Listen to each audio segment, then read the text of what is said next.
जय हिंद दोस्तों, स्वागत है आप लोगों को मेरे चैनल पर। और कैसे हैं बताइए। आशा करता हूँ कि आप सब लोग अच्छे होंगे। तो दोस्तों, आज हम बिहार दरोगा का या बिहार पुलिस का प्रैक्टिस सेट नंबर जो कि कॉम्बो चल रहा है, उसका हम प्रैक्टिस सेट नंबर 9 लाए हैं। और इसमें काफ़ी अच्छे अच्छे प्रश्न पूछे गए हैं जो कि करंट अफेयर भी शामिल है।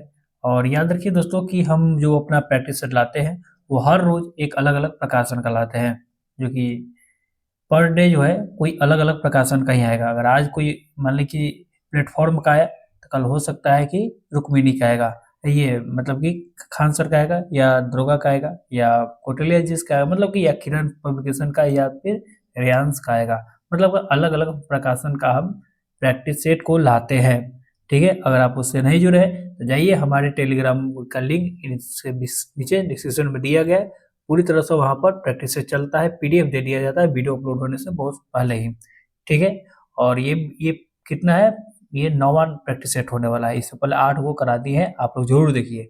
ठीक है, और ये इसका कटअप जो होने वाला है दोस्तों, हम वीडियो को लास्ट में बताएंगे कि इसका कटअप क्या होने वाला है। और तब तक चैनल को नहीं सब्सक्राइब किए तो सब्सक्राइब कीजिए।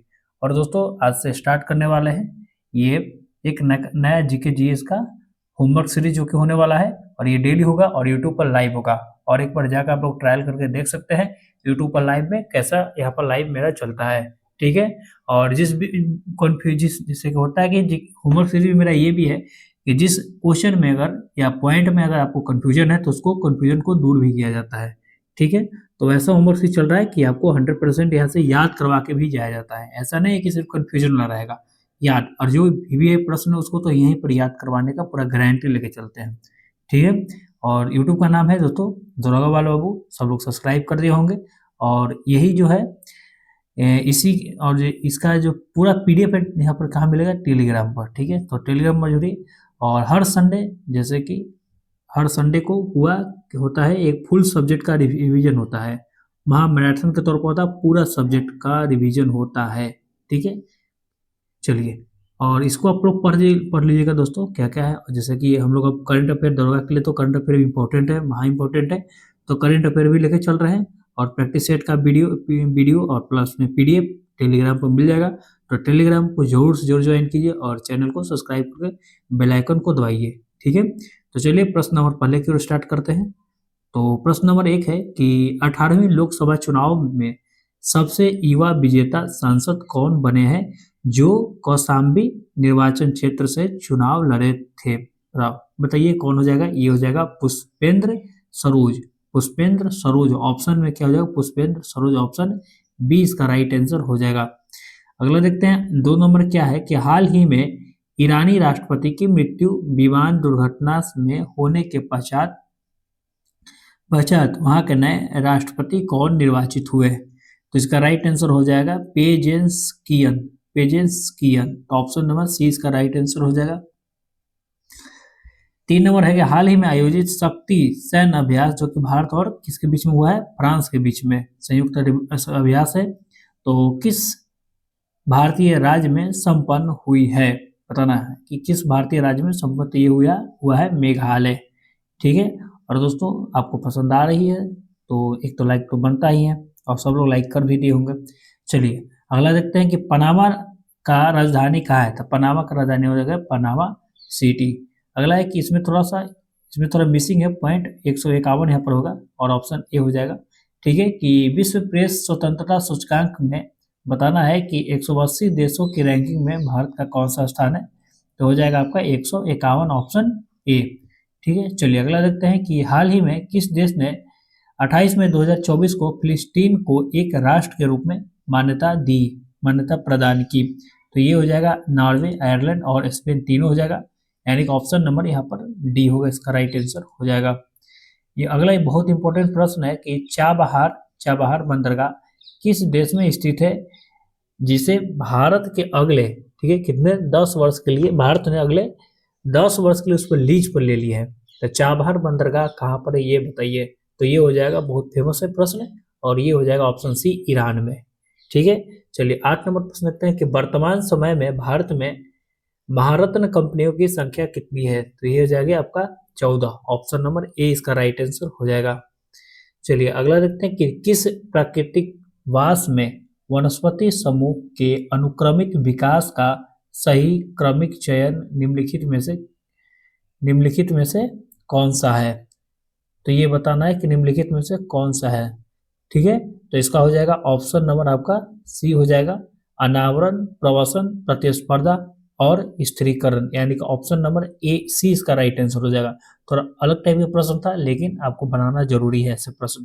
ठीक है, अगला देखते हैं, अगला क्या है कि हाल ही में जीएसटी अपीलीय न्यायाधिकरण के पहले अध्यक्ष कौन हो जाएगा? किसका? जीएसटी अपीलीय न्यायाधिकरण का पहले अध्यक्ष कौन हो जाएंगे? तो संजय कुमार मिश्रा, यानी कि ऑप्शन नंबर बी इसका राइट आंसर हो जाएगा। अगला देखते हैं कि पूछा गया इसमें कि पुलित्जर पुरस्कार जो है किस किस क्षेत्र में मिलता है? सिंपल ही बताइए, पुलित्जर पुरस्कार किस क्षेत्र में मिलता है? तो ये हो जाएगा पत्रकारिता में। तो ऑप्शन नंबर सी इसका राइट आंसर हो जाएगा। अगला बहुत इंपॉर्टेंट है कि पंडित लक्ष्य महाराज किस वाद्य यंत्र से संबंधित है? तो ये हो जाएगा आपका तबला।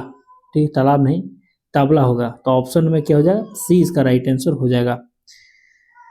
चलिए 13 नंबर प्रश्न है कि फ्रांस की मुद्रा क्या है? बताना है कि फ्रांस की मुद्रा क्या है। तो फ्रांस की मुद्रा सबको पता होगा, यूरो है, और फ्रांस की राजधानी को क्या है? पेरिस है। ठीक है, याद रखिएगा, फ्रांस की राजधानी पेरिस है और मुद्रा क्या हो जाएगा? यूरो। ठीक है, अगला देखते हैं 14 नंबर कि 2024 के लिए विश्व स्वास्थ्य संगठन का नेल्सन मंडेला पुरस्कार किस भारतीय स्वास्थ्य संस्थान को प्रदान किया गया है? किसको प्रदान किया गया है? तो ये हो जाएगा निम्हांस। किसको? निम्हांस को। तो ऑप्शन नंबर सी इसका राइट आंसर हो जाएगा, निम्हांस। ठीक है, और दोस्तों जरूर से जरूर चैनल को सब्सक्राइब करके मोटिवेट कर कीजिए हमें। ठीक है, क्योंकि आपका सब्सक्राइब हमें बहुत मोटिवेट करता है। ठीक है, चलिए 15 नंबर के हाल ही में पायल कपाड़िया को कौन से फिल्म कांस फिल्म फेस्टिवल में ग्रैंड प्रिक्स अवार्ड जीता है? बताइए कौन सा फिल्म जीता है? तो ये हो जाएगा all we imagine at light. तो ऑप्शन नंबर ए इसका राइट आंसर हो जाएगा। ठीक है, अगला देखते हैं 16 नंबर क्या है कि अंतर्राष्ट्रीय बुकर अवार्ड 2024 किसको मिला है? तो 2024 के लिए बोला गया दोस्तों, तो याद रखिएगा हॉपकिंस और जेनी एपिन बेक। ठीक है, दोनों को मिला है, तो यानी कि ऑप्शन नंबर यहाँ पर सी इसका राइट आंसर हो जाएगा। ठीक है, अगला देखते हैं 17 नंबर की हाल ही में रेमल नामक तूफान से पश्चिमी बंगाल का काफी प्रभावित रहा है। बिल्कुल, तो इसका रेमल का नामकरण किसने किया है ये बताना है। तो रेमल का नामकरण किया है ओमान ने। किसने किया था? ओमान ने। ठीक है, चलिए आगे बढ़ते हैं। 18 नंबर है कि हाल ही में भाजपा के एक नेता, ठीक है, कौन? सुशील कुमार मोदी का निधन हो गया, जो कि पिछला साल हुआ था, जो कि 2025 में नहीं, 24 में, 23 में लगता है हो गया था, या 24 की शुरुआत में। ठीक है, अब इसको जाकर थोड़ा देख लीजिएगा, छोड़िए उससे मतलब नहीं है। बताना है कि सुशील कुमार मोदी का निधन हो गया, तो वह किस पद पर सुशोभित रह चुके थे? तो वो भारत के उप मुख्यमंत्री के साथ में वित्त मंत्री भी थे, यानी कि ऑप्शन नंबर यहाँ पर डी इसका राइट आंसर हो जाएगा।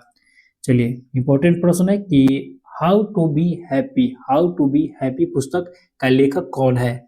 तो हाउ टू बी हैप्पी का लेखक हो जाएगा ऑरस्किन बॉन्ड। ऑप्शन नंबर 20 का राइट आंसर हो जाएगा।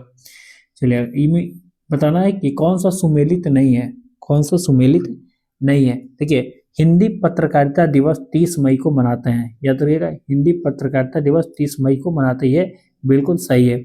अगला कि विश्व अस्थमा दिवस भी 7 मई को मनाते हैं, तो ये भी सही है। अगला क्या है कि विश्व थैलेसीमिया दिवस, थैलेसीमिया के बारे में बोले तो ये 8 मई, ठीक है, अस्थमा 7 और थैलेसीमिया 8 मई, ठीक है। लेकिन बोला गया कि राष्ट्रीय प्रौद्योगिकी दिवस ये 21 मई को नहीं, 11 मई को मनाते हैं। कब? 11 मई को, ठीक है। तो ये इसका राइट आंसर था, जो कि गलत चुनना था, तो ऑप्शन नंबर डी इसका राइट आंसर हो जाएगा। बहुत ही आसान प्रश्न है कि आंखों का निकटतम बिंदु कितनी होती है? तो आंखों के निकटतम बिंदु हो जाएगी 25 सेंटीमीटर, और अधिकतम बिंदु कहाँ हो जाएगी? तो अनंत के लिए हो जाएगा, ठीक है। अधिकतम कहाँ हो जाएगा? अनंत, ठीक है। चलिए अगला देखते हैं। और दोस्तों सब लोग सब्सक्राइब कर दिए होंगे, और जितने लोग नहीं किए हैं सब लोग सब्सक्राइब कर दीजिए। चलिए 22 नंबर है कि थॉमस कप एवं उबेर कप, देखिए 2 कप है एक साथ, 2 कप की बात किया जा रहा है। तो थॉमस और उबेर का खिताब चीन ने जीता। दोनों किसने जीता? चीन ने जीता था, ठीक है। तो यह कप किस खेल से संबंधित है? सिंपल बताना कि थॉमस और उबेर कप किस खेल से संबंधित हो जाएगा? तो ये आपका हो जाएगा बैडमिंटन से। तो ऑप्शन नंबर यहाँ पर सी इसका राइट आंसर है। चलिए अगला देखते हैं 23 नंबर की वैशाली रमेश बाबू का संबंध किस खेल से संबंधित है, बताना कि वैशाली रमेश बाबू का वैशाली के रमेश बाबू हैं, तो इनका संबंध हो जाएगा आपका शतरंज से। किससे हो जाएगा? शतरंज से। ऑप्शन नंबर यहाँ पर सी इसका राइट आंसर हो जाएगा। चलिए, इंपॉर्टेंट है, बहुत इंपॉर्टेंट है, ये प्रश्न को ध्यान से पढ़िए कि बताना है कि विभवांतर और विद्युत धारा के बीच के संबंध को बताना है। ठीक है, तो ये शायद स्टेटमेंट वाला प्रश्न है, इसको नीचे देख लेते हैं। हाँ, चलिए, तो देखिए क्या है कि यह जॉर्ज साइमन ने ओम के द्वारा दिया गया था। बिल्कुल सही है, ये जॉर्ज साइमन ओम द्वारा दिया गया है, तो ये भी सही है। अगला क्या है कि विद्युत विभवांतर जो विद्युत धारा के सीधे क्या होता है? अनुपातिक होता है। ठीक है, ये भी सीधे ही अनुपातिक होता है। तो दो, अभी तो एक और दो दोनों सही है। ठीक है, अगला क्या है कि इसका तापमान जो होता है समान नहीं रहता है, नहीं, इसका तापमान जो होता है एक समान रहता है। तो ये तो गलत बिल्कुल हो जाएगा, एक दो सही था, तीन गलत हो गया, तो यानी कि ऑप्शन नंबर यहाँ पर ए इसका राइट आंसर हो जाएगा। ठीक है, चलिए आगे बढ़ते हैं दोस्तों, और अगला प्रश्न देखते हैं क्या यहाँ पर है। अगला प्रश्न है कि निम्नलिखित में से किस में, ठीक है, ऊष्मा की हानि मुख्य रूप से संवहन का कारण नहीं है, ऊष्मा का हानि के संवहन का कारण नहीं है, ये बताना है। ठीक है, तो देखिए संवहन का कारण कौन सा नहीं है बताना है। तो उबलता जल का जो ऊष्मा हानि होता है वो संवहन के द्वारा ही होता है। ठीक है, अगला क्या है कि भूमि और समुद्री मंद पवन, ये भी संवहन का उदाहरण है। अगला क्या है कि वाष्प भट्टी के चारों ओर वायु का परिसंचरण, तो ये भी संवहन का हो जाएगा। कौन सा संवहन का नहीं हो जाएगा? तो ऑप्शन उसका डी राइट आंसर हो जाएगा कि बल्ब के तंतु में धारा प्रवाह होने के कारण बल्ब के कांच के सतह गर्म होना, तो यानी कि ऑप्शन नंबर इसका डी राइट आंसर हो जाएगा। ठीक है, चलिए अगला देखते हैं 26 नंबर की बिहार के किस जिले में विश्व का सबसे बड़ा रामायण मंदिर बनाया जा रहा है? तो कहाँ पर बनाया जा रहा है ये बताना है। विश्व का सबसे बड़ा रामायण मंदिर, तो ये आपका हो जाएगा पूर्वी चंपारण में। देखिए याद रखिएगा, पूर्वी चंपारण, न कि पश्चिमी चंपारण में बनाया जा रहा है। सब लोग याद रखिए कहाँ पर बनाया जा रहा है? पूर्वी चंपारण में। ठीक है, सबको पता भी होगा। चलिए अगला के पेंटागोनिया मरुस्थल कहाँ है बताइए। बहुत आसान प्रश्न है कि पेंटागोनिया का मरुस्थल कहाँ है, तो ये हो जाएगा अर्जेंटीना में। पेंटागोनिया कहाँ पर है? अर्जेंटीना में। ठीक है, चलिए अगला देखते हैं। हाल ही में बिहार के दो आर्द्रभूमि को किस महत्वपूर्ण दिवस पर रामसर कन्वेंशन के तहत अंतर्राष्ट्रीय महत्व की आर्द्रभूमि की वैश्विक सूची में जोड़ा गया है? तो ये हो जाएगा विश्व पर्यावरण दिवस पर। कब? विश्व पर्यावरण दिवस पर। आप लोग कमेंट में भी बताइए विश्व पर्यावरण दिवस कब मनाते हैं। बहुत इंपॉर्टेंट है कि विश्व पर्यावरण दिवस कब मनाते हैं। ठीक है, विश्व आर्द्रभूमि दिवस हो जाएगा 2 फरवरी। ठीक है, विश्व जल दिवस हो जाता है 22 मार्च हो जाए, पृथ्वी 22 अप्रैल होता है। लेकिन अब आप लोग को एक छोड़ते हैं कि विश्व पर्यावरण दिवस कब मनाते हैं। ठीक है, चलिए आगे बढ़ते हैं और जरूर बताइए कमेंट में। ठीक है, अगला है कि भेड़ा घाट पर कौन सा जलप्रपात है? देखिए भेड़ा घाट पर हो जाएगा आपका धुआंधार। कौन सा हो जाता है? भेड़ा घाट पर धुआंधार जलप्रपात है। धुआंधार जलप्रपात किस नदी पर आएगा? तो नर्मदा नदी पर। ठीक है, चलिए अगला क्या? अंगोरा ऊन, ये बार बार प्रश्न आ रहा है, याद रखिएगा। अंगोरा ऊन किस जानवर से प्राप्त होता है? तो ये होता है आपका खरगोश से। ठीक है, किससे प्राप्त होता है? खरगोश से। ऑप्शन नंबर यहाँ पर बी इसका राइट आंसर था। ठीक है, 31 नंबर प्रश्न देखते हैं। 31 नंबर क्या है कि कौन सा सुमेलित है, यही बताना है कौन सा सुमेलित है।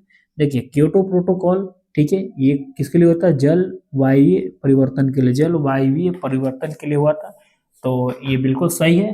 अगला क्या है कि रामसर सभा, तो ये तो इसका राइट आंसर यानी सही सुना था, तो ये वही क्या, रामसर किसके लिए होता है? आर्द्रभूमि के लिए हुआ था। ठीक है, तो ये तो गलत हो जाएगा। और ऑपरेशन फ्लड पानी के लिए नहीं बल्कि दूध के लिए हुआ था, तो ऑप्शन नंबर इसका ए इसका राइट आंसर था। अगला देखते हैं क्या है कि ब्रह्म समाज के सिद्धांत आधारित है। ब्रह्म समाज के सिद्धांत किसने दिए थे? राजा राम मोहन राय ने दिए थे। और यह एक ईश्वरवादी, एक देववादी, एक ईश्वरवादी थे, यानी कि ऑप्शन नंबर सी हो जाएगा। और ब्रह्म समाज 1828 में इसका गठन हुआ था। ठीक है, चलिए अगला देखते हैं। अगला क्या है कि कोसी नदी का उद्गम स्थल बताना। बहुत इंपॉर्टेंट प्रश्न है कि कोसी नदी का उद्गम स्थल कौन हो जाएगा? तो ये हो जाएगा गोसाई धान की चोटी। ऑप्शन नंबर सी इसका राइट आंसर हो जाएगा। चलिए 34 नंबर है कि धन विधेयक किस अनुच्छेद में वर्णित है?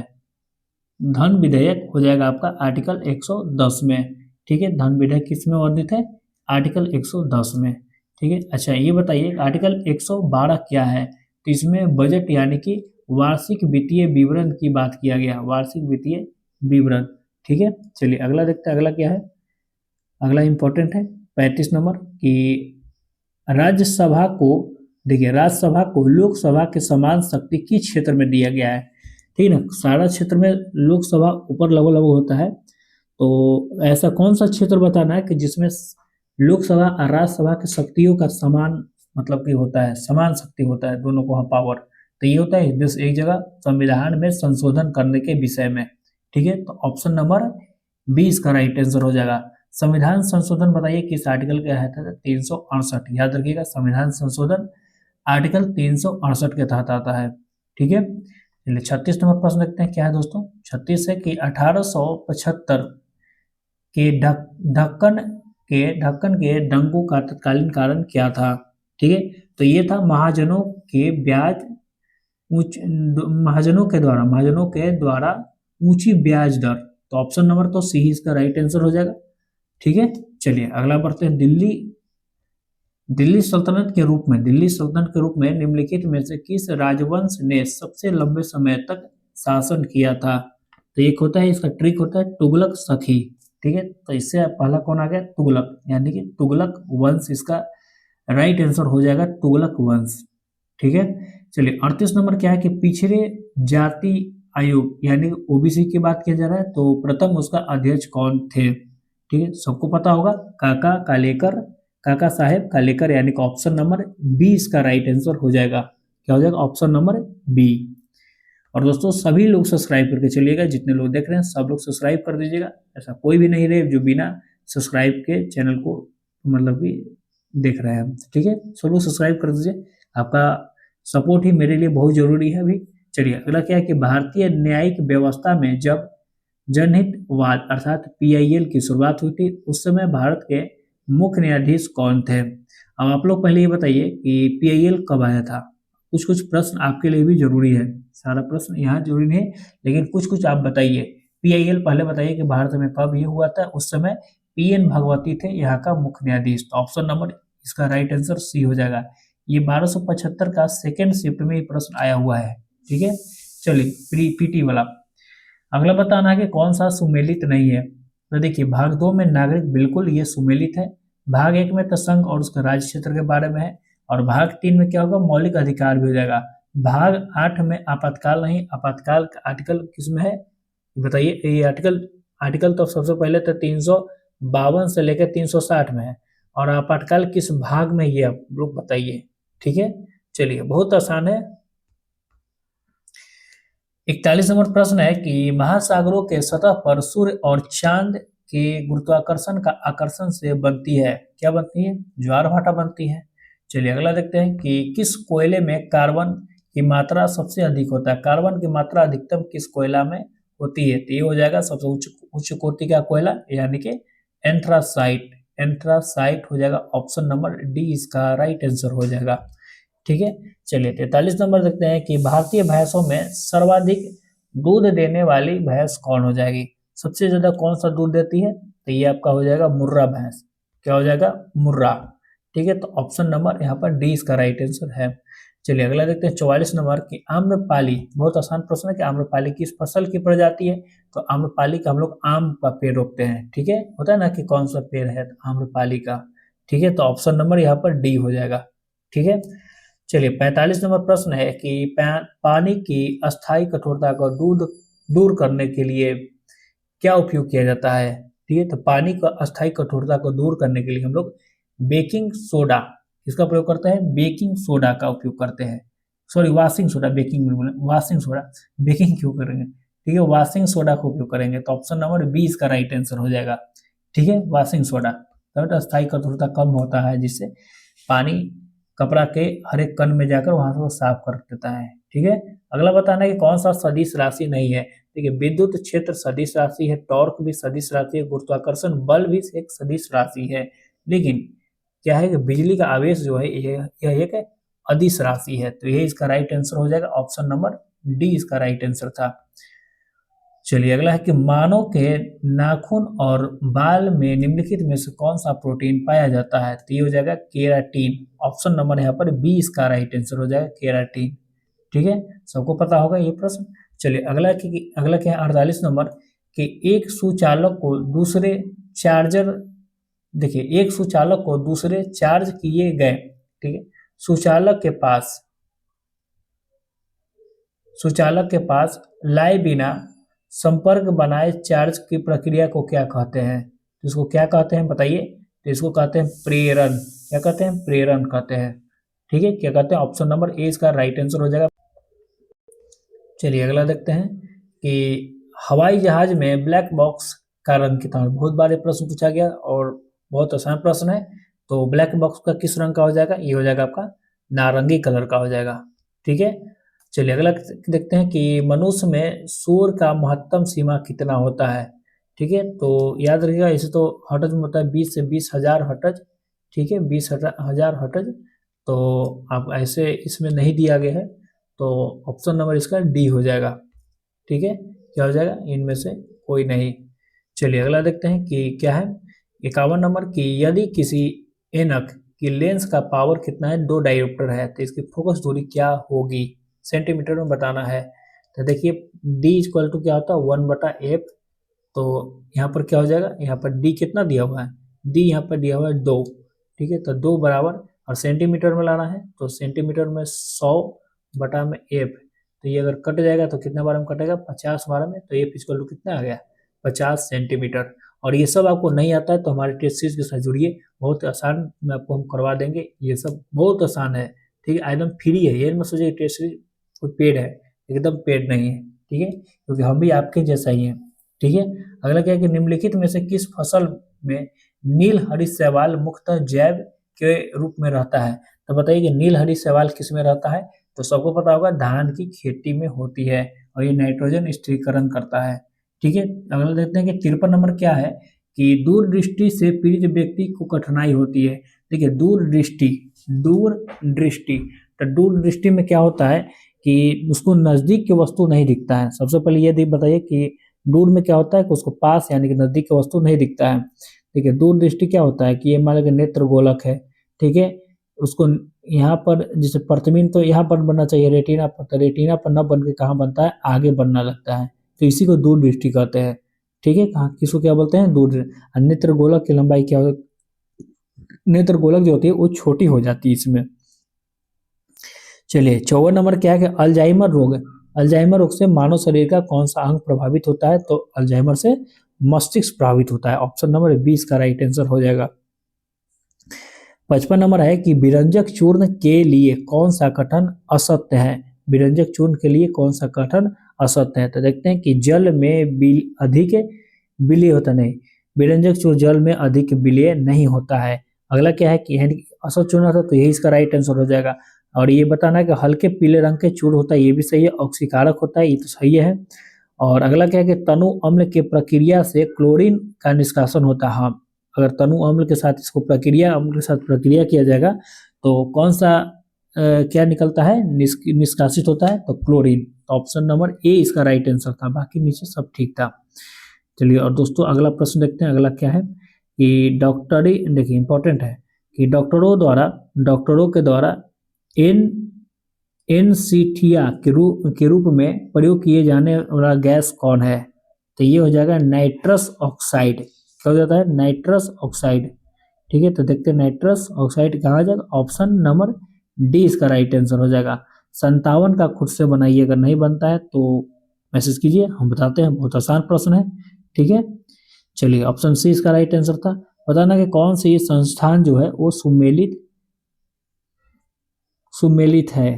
ठीक है, सुमेलित है, कौन से संस्थान जो है सुमेलित है, ये बताना है। ठीक है, तो देखिए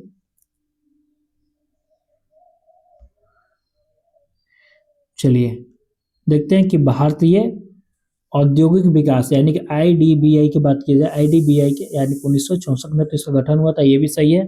अगला क्या है कि union trust of India, UTI.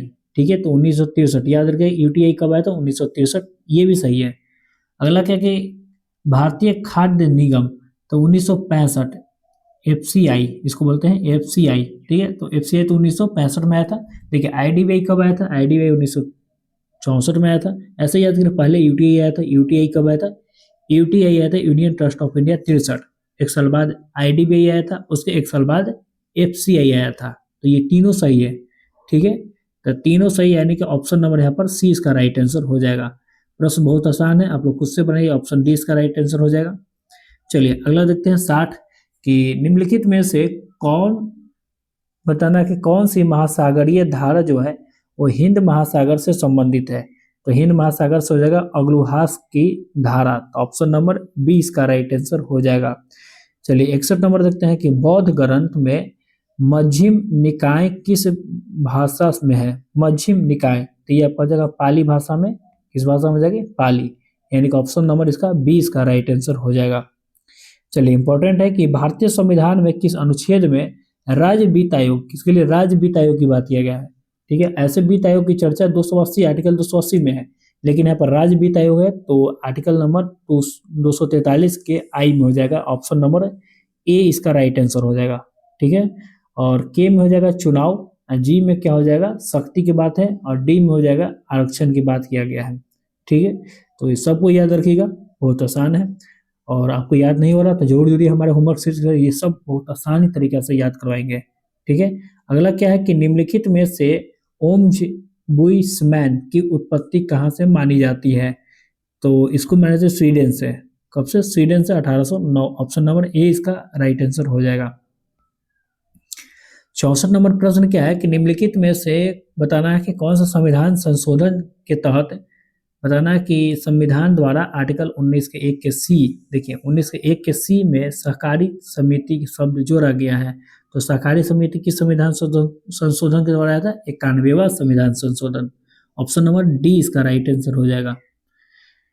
प्रश्न नंबर 65 देखते हैं कि राजकोषीय घाटा को नियंत्रित किया जा सकता है, राजकोषीय घाटा को कैसे नियंत्रित किया जा सकता है, ठीक है।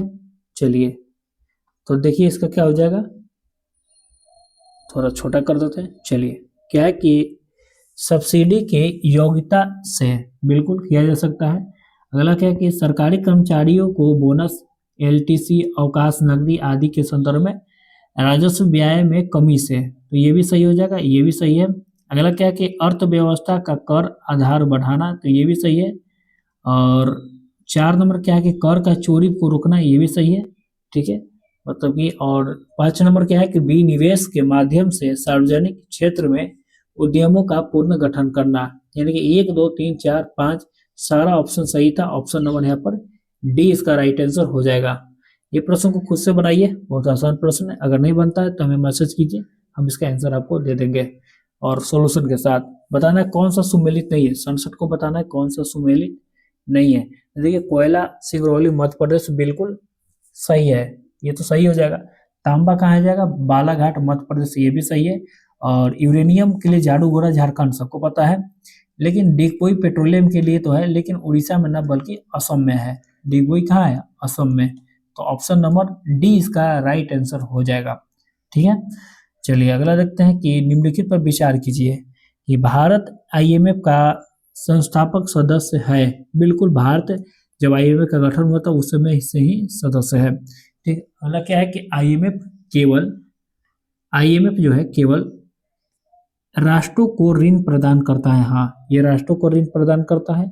आईएमएफ का स्थापना कब हुआ था, तो 27 दिसंबर 1945 को हुआ था। तो तीनों सही है, यानी कि ऑप्शन नंबर 1 2 3, यानी कि इसका डी आंसर राइट आंसर हो जाएगा, ठीक है।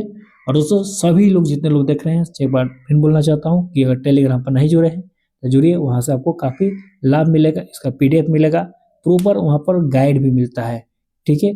और प्रॉपर अगर देखा जाए तो वहाँ पर आपका एक सीरीज की तरह चल रहा है, टेस्ट सीरीज, तो उससे जुड़िए। और होमवर्क सीरीज तो वहाँ पर चलता ही है।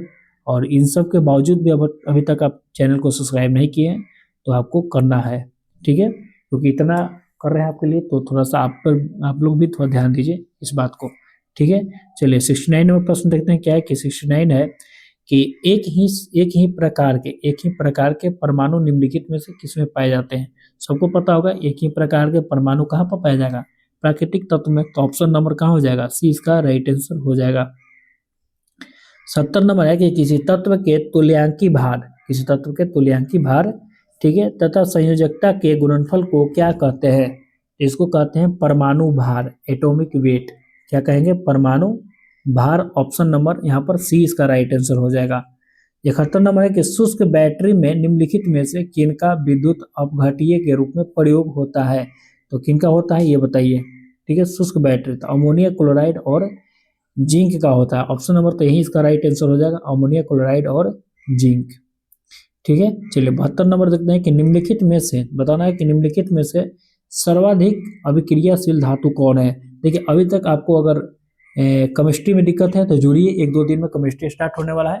और केमिस्ट्री बहुत आसान सब्जेक्ट है, लेकिन समझने की बात होता है। तो इसमें तो पोटेशियम हो जाएगा, सबसे ज़्यादा अभिक्रियाशील धातु हो जाएगा पोटेशियम। पढ़ोगे ना, पोटेशियम, सोडियम, कैल्शियम, मैग्नीशियम, तो उसी में तो सबसे ऊपर पोटेशियम आता है। तो इसलिए अभिक्रिया जो ऊपर रहता है वो अभिक्रियाशील धातु रहता है सबसे ज़्यादा, तो यहाँ हो जाएगा पोटेशियम।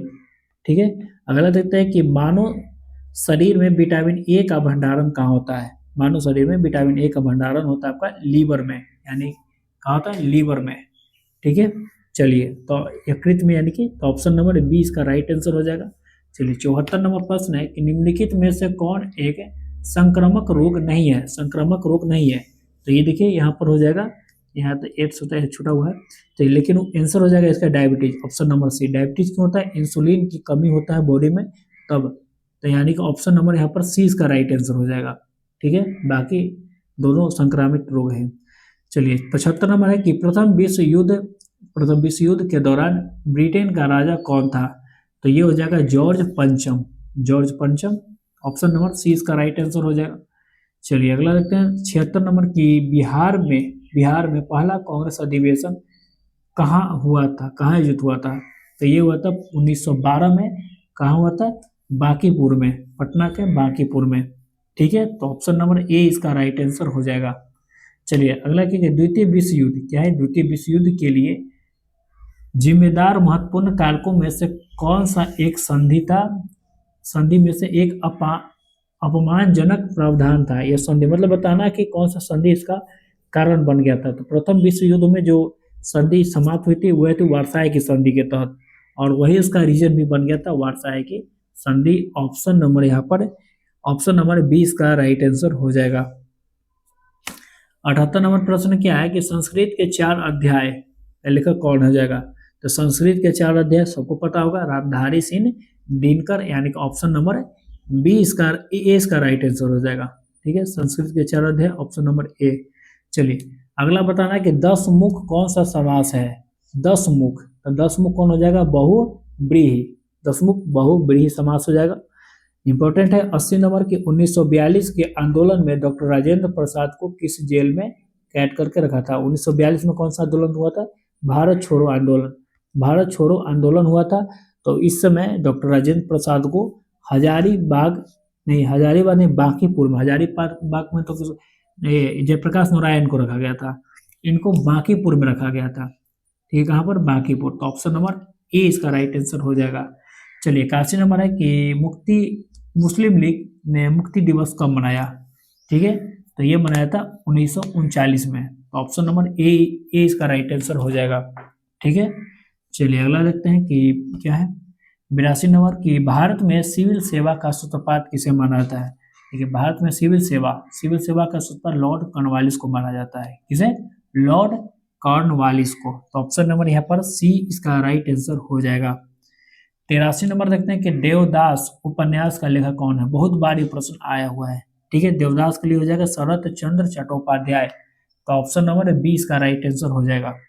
चलिए 84 नंबर देखते हैं कि जब भारत की स्वतंत्रता प्राप्ति हुई यूनाइटेड किंगडम में किस पार्टी का था, तो जब हमारी स्वतंत्रता किस पार्टी के द्वारा मिला था, लेबर पार्टी के द्वारा, यानी कि ऑप्शन नंबर सी इसका राइट आंसर हो जाएगा। और इसका प्रधानमंत्री उस समय कौन था, स्टालिन था। ठीक है, ऑप्शन नंबर सी इसका राइट आंसर हो जाएगा। चलिए 85 नंबर देखते हैं किस वर्ष विदेशी विनिमय प्रबंधन अधिनियम प्रभावित हुआ। तो ये कब प्रभावित हुआ, तो ये हुआ था 2000 ईस्वी में। ठीक है, 2000 ईस्वी में। ठीक है, आगे देखते हैं इंपॉर्टेंट क्या है 86 नंबर की अकबर ने अकबर ने बंगाल और बिहार का मुगल साम्राज्य में मिलाया। बिहार और सॉरी बिहार और बंगाल को मुगल में कब मिलाया था अकबर ने, तो ये बताना 1576 में। अकबर का जन्म कब हुआ, 1542 में हुआ था। ठीक है। और अकबर ने कब गद्दी पर बैठा है, ये 1556 में गद्दी पर बैठा था। और 1556 से लेकर 60 तक ये बोला था कि हरम दल के मतलब कि रहा था। और 1556 से सॉरी हरम दल में 60 से 62 रहा था। 60 तक ये बैरम खां के संरक्षण में रहा था। 60 से 62 तक हरम दल में रहा था। इन हरम दल से आज़ादी हुआ 62 में। फिर 62 में ही सबसे पहले ये शादी किया, ठीक है, मुमताज़ से। और उसके बाद फिर ये सबसे पहले क्या किया, 62 में जैसे ही शादी किया उसके बाद बहुत सारा कार्यक्रम किया। अगर भी डिटेल वीडियो होता तो बताते। ठीक है, तो इतना याद रखिएगा। चलिए अगला देखते हैं। 87 नंबर है कि चिलैया समिति का संबंध किससे हो जाएगा। चिलैया समिति का संबंध हो जाएगा प्रत्यक्ष और अप्रत्यक्ष कर प्रणाली से। तो ऑप्शन नंबर ए इसका राइट आंसर हो जाएगा।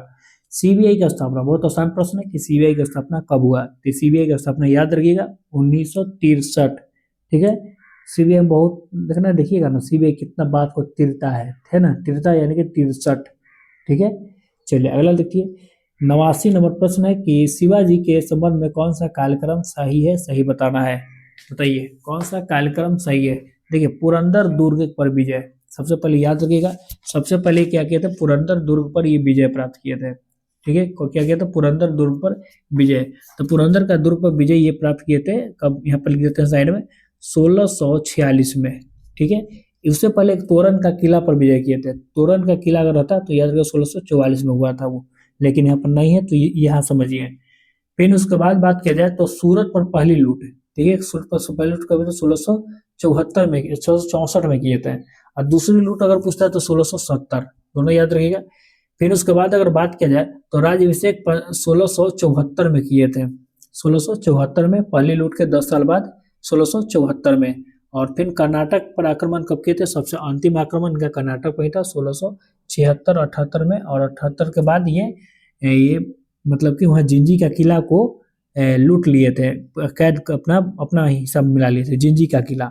ठीक है, कर्नाटक युद्ध में ही, कर्नाटक पर आक्रमण करके। और उसके बाद 1680 में तो शिवाजी मर ही गए थे।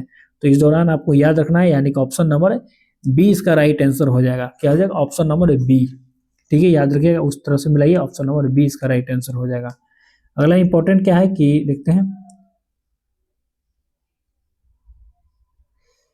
चलिए 90 नंबर देखते हैं कि वातावरण की वह परत जो रेडियो तरंग में परिवर्तन को परिवर्तित करता है, तो कौन परिवर्तित करता है, तो ये हो जाएगा आपको रेडियो के लिए बोला जा रहा है। तो ये तो सबको पता होगा, आयन मंडल।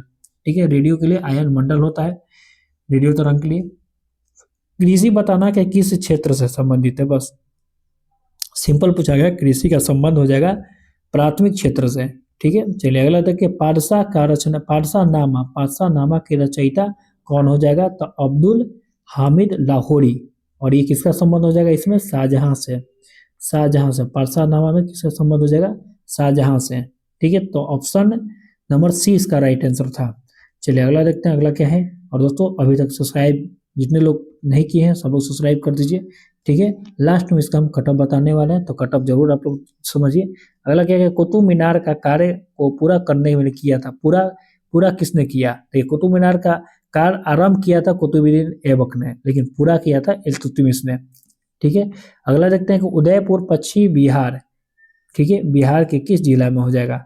तो उदयपुर पश्चिमी बिहार बिहार के किस जिला में हो जाएगा, तो ये हो जाएगा पश्चिमी चंपारण में हो जाएगा। यहाँ पर ऑप्शन में नहीं है तो याद रखिए ऑप्शन डी इसका राइट आंसर हो जाएगा।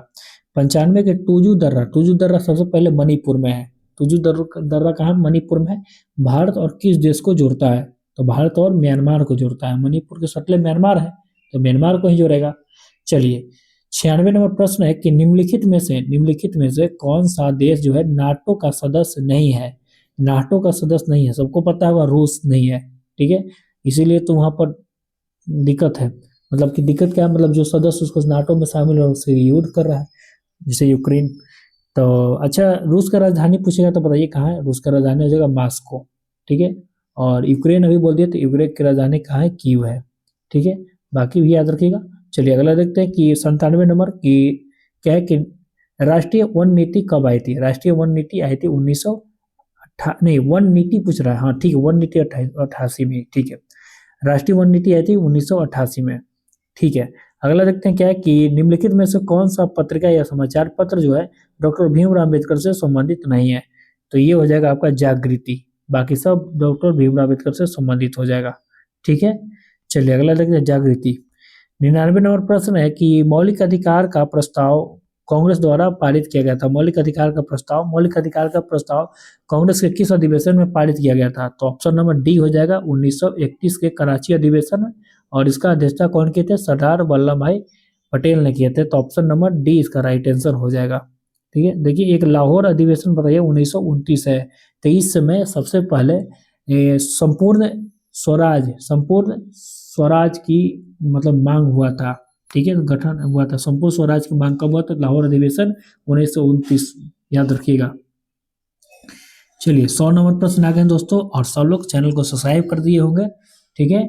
चलिए तो लास्ट प्रश्न देखते हैं क्या है कि राजा राम मोहन राय की क्या, राजा राम मोहन राय निम्नलिखित में से किसका विरोधी नहीं थे। तो देखिए बाल विवाह का तो विरोधी राजा राम मोहन राय ये थे, सती प्रथा का भी थे, और मूर्ति पूजा का भी थे, लेकिन पश्चिमी शिक्षा का विरोधी नहीं थे। तो ऑप्शन नंबर सी इसका राइट आंसर हो जाएगा। अब इसका हम कटअप बताते हैं, और कैसा लगा बताइए। सब लोग को अच्छा लगा होगा उम्मीद करता हूँ, और सब लोग सब्सक्राइब भी कर दिए होंगे। और जितने लोग अभी तक टेलीग्राम से नहीं जुड़े हैं जाइए टेलीग्राम पर जुड़िए, ठीक है एकदम। चलिए अब आपको देखते हैं यहाँ पर कटअप। चलिए कटअप के लिए देखते हैं। देखिए अगर आप बिहार दरोगा की तैयारी कर रहे हैं तो दरोगा के लिए बताते हैं। दरोगा वाला पहले बॉयज का अगर देखा जाए तो दरोगा वाला जितने भी बॉयज हैं कटअप अगर देखा जाए तो क्वेश्चन मीडियम था, कोई ज़्यादा ना हार्ड था ना उतना। तो अगर आप 65 प्लस में है तो ये ठीक है, आप दरोगा वाले के लिए बॉय के लिए 65 प्लस में ठीक है। और गर्ल्स के लिए बोल रहे हैं कि आप भी 60 करीब में रहिए इसमें, ठीक है, कोई ज़्यादा हार्ड इसमें नहीं था 60। और वहीं अगर बिहार पुलिस वाले के लिए बात करते हैं, बिहार पुलिस वाले के लिए तो अगर आप बॉयज है तो बॉयज आप कम से कम इसमें 60 रहिए, और गर्ल्स आप कम से कम इसमें 55 रहिए, ठीक है, 50-55 के बीच में आप हैं तो बिल्कुल सेफ है। तो यही था, और अपना अपना कटअप मिला लीजिएगा कितना किस में कितना आया था। आप किसका तैयारी कर रहे हैं और उसी हिसाब से आपको कितना आ रहा है वो बताइए आपका कटअप, ठीक है। चलिए तो मिलते हैं बहुत जल्द, और अभी तक टेलीग्राम पर नहीं जुड़े हैं तो जुड़िए, और वीडियो को लाइक कर दिए होंगे जरूर उम्मीद करता हूँ, ठीक है। और सब लोग इस चैनल के साथ जुड़िए, ठीक है, उम्मीद करता हूँ सब लोग जुड़ भी गए होंगे टेलीग्राम पर भी, ठीक है। तो मिलते हैं अगले वीडियो में, तब तक जय हिंद जय भारत।